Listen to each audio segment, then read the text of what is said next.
স্মৃতির মায়াজাল। কলমে হাসান মুসাদ্দিক, শব্দপাঠে আমি রাশিদা আক্তার। ক্ষমতা থাকিলে ইচ্ছে হইত চেনা সেই মানুষটিকে অচেনা করিয়া দেই। অন্তত স্মৃতির উপরে দাঁড়াইয়া থাকা এই মায়াজালের যন্ত্রণা হইতে নিজেকে মুক্ত করিতে পারিতাম।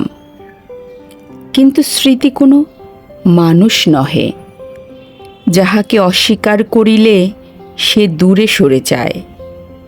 স্মৃতি থাকে রক্তের ভেতর, নিঃশ্বাসের তালে তালে নীরবে জাগ্রত।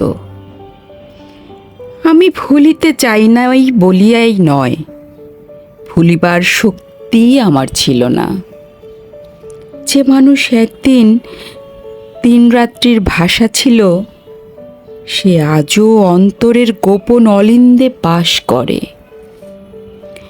বিরহ এখানে বিচ্ছেদ নয়, বিরহ এক অসম্ভব কামনা, যেখানে মানুষ চায় নিজের অতীতকেই অচেনা করিতে, কিন্তু পারে না।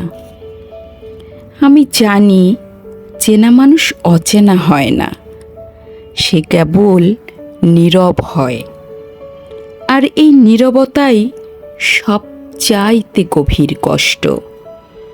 মায়াজাল ছিন্ন করিবার ক্ষমতা বিধাতা দেয় নাই, তাই স্মৃতিকে বহন করিয়াই আমাদের বাঁচতে হয়।